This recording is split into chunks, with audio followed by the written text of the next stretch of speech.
Chapter 9, Day 4, Sphere 3, SEKER. The third sphere of the Tree of Life corresponds to the spiritual power in man's being. It corresponds to man's ability to influence the course of events in the physical world through the spirit. It is an endowment that allows us to achieve things even though we are lacking in external and intellectual resources. It must be understood at the outset that this power belongs to God, Asar, dwelling in man's spirit. This fact is essential to the understanding of the means of acquiring the benefits of this power. Since the power belongs to God, and it is greater than any force on earth, it can only be acquired through a way of life that acknowledges God's existence in the midst of one's being. The acknowledgement of God as the foundation of our true self has to be shown in the way we carry ourselves in our daily lives. This way of life must reflect the essential attributes of God. In order for the spiritual power of God to manifest through our spirits, we must manifest Amen, sphere 0. That is, maintain inner peace in the face of difficulties. This is the revelation of our having risen above the animal opposing 10th sphere, nature.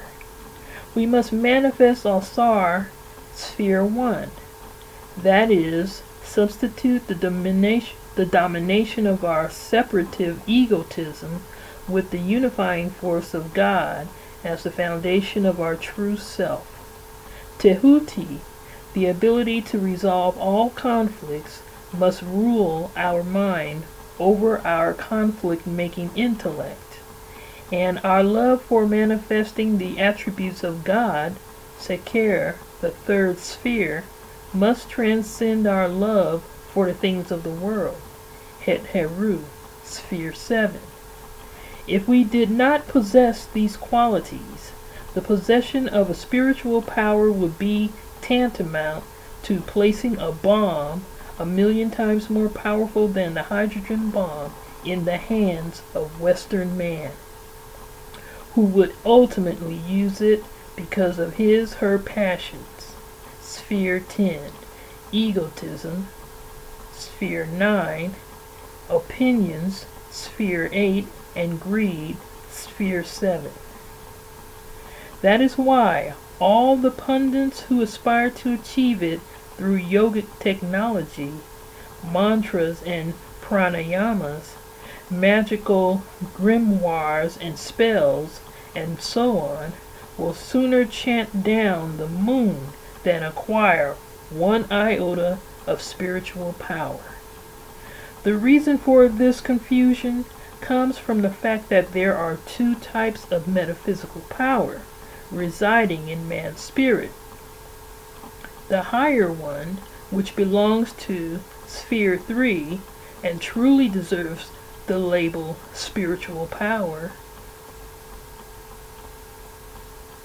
The other belongs to the 10th sphere, the animal spirit, and is manipulated through affirmations or suggestions. 8th sphere, creative visualizations. 7th, subliminal messages. 9th, and a host of physical agents, roots, gems, colors, perfumes, etc. 10th. These powers, indiscriminately called spiritual, should be called psychic powers. A review of history will show that many people have exhibited a variety of spiritual and psychic powers. Although the majority of such people did not acquire such powers through their own efforts, their deliberate cultivation is a well-established practice in the world's major spiritual development traditions. The important point to realize here is that if one, and in this issue, If several persons have manifested these abilities involuntarily or voluntarily induce them, then we can all cultivate them. And since their use of themselves show no detriment to man and the world, but in fact their use shows benefit, then their existence must be accepted as integral parts of man's being. In fact, accurate reflection will show that their existence and their reason for being are logical outgrowths of the essential nature of man. Man's energy/matter is essentially unconditioned in order to manifest all possibilities. This is the underlying definition of power, unlimited capacity to accomplish. The SEKER Het-Heru apparent conflict. To the uninitiated, the requirement for acquiring spiritual power seems to be in conflict with the love for the things in the world. Spiritual power cannot be granted to those who have not transcended the illusion that pleasure and pain are properties of things. Not only must the initiate understand that pleasure is found only in our conditioning, she or he must redirect the quest for pleasure away from the things in the world and towards the fulfillment of the purpose for which we were made by God. This cannot be overstated, as the vast majority of people on the spiritual path seek more pleasure in the things of this world, career, family, games, sex, games, etc., than they do in the realization of the divine attributes in whose likeness they must reshape their being. The conflict, however, is only apparent. If I place my pleasure in the acquisition of a thing of this world, I will be driven to achieve it, and if I succeed, that is all that I have. If, instead, I place my pleasure in the realization of the remaking of my being into the divine attributes which constitute the essence of my being, and succeed, then I will have the power to acquire all that is necessary and lawful to have in this world. This is what was meant by the more poetic statement, "Seek ye first the kingdom of heaven, and all these things will be added unto you." Bluntly stated, spiritual power belongs to God dwelling within our being, and if we want it, we must love God more than we love ourselves and the things of the world. To deeply dramatize the need to transcend the misplaced love for things of the world as the chief requirement for acquiring spiritual power, the Kamitic philosophers also made the divine principle in charge of this power, SEKER, SOKAR, Lord of the Dead, and cemeteries.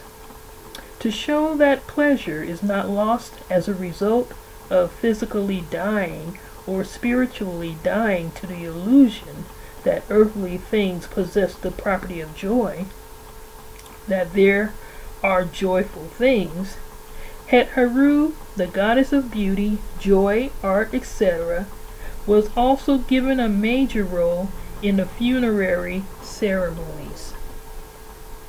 Another point that must be considered is the fact that as the spiritual power in man belongs to God, it cannot be used to accomplish man's will. This is a major reason why many people who, in spite of employing the words of power through which spiritual powers are manifested, fail to do so. Their personal will is not in harmony with the will of God, Tehuti. As the will of God cannot be known unless one is skilled in the ability to shut down the thought processes to enter into the Agdod state. In many spiritual traditions, Oracles such as Ifa, Dilagun, and the Metu Neter are consulted to discover which particular power of the Spirit is in charge of a given event in our lives, as well as to determine if a contemplated event is in harmony with the divine plan. We must understand that we do not come to earth to live just for ourselves, but to further in our own way the work of God in the world. Assignments. The night preceding day 4 of TOLM, SEKER, Contemplative Meditation. Number 1. Review the material given in this chapter, as well as the preceding sections wherein SEKER was discussed. Additional data should be looked up through the index. Number 2. Go into trance using the instructions given in Chapter 5. You may also have a TOLM partner assist you with trance induction through Ari Sa'ang. Number 3. Once you are in trance, see signs of trance in Chapter 5, recall to mind, i.e. contemplate, situations in which you violate the laws of the SEKER part of your spirit. In many events in our lives, we will encounter situations in which we lack earthly means for achieving success. Yet, we can succeed through the awakening and development of our spiritual powers. We violate this law of our being through our various pursuits in life. First of all, by our ignorance of this ability in us, and second, by failing to devote ourselves to a program, such as TOLM, that will develop it in us. Write down these situations as detailed scenarios. Take note of when, where, with whom, what is said and done in the situation. You will use this scenario in your work in the days ahead. If you are not able to maintain yourself in trance as you perform this introspection, continue with the deep breathing throughout the contemplation. 4. The following questions will also assist you in your introspection. SEKER preliminary questions. Number 1. Do you believe that joy comes from achieving goals or acquiring things?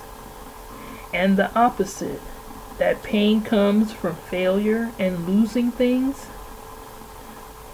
2.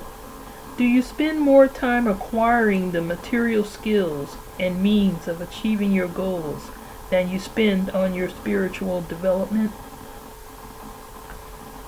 3.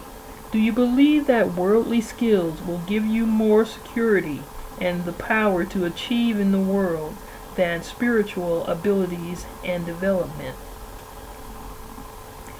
If you answered yes to any of these questions, do not proceed to the main SEKER questions. You have 0 points. SEKER main questions. It is of utmost importance to note that the answers to these questions are to be sought in what your behavior shows and not what you say, know, or believe about the subject, i.e., the question concerns your ability to do and not just your knowledge of the subject. Number 1.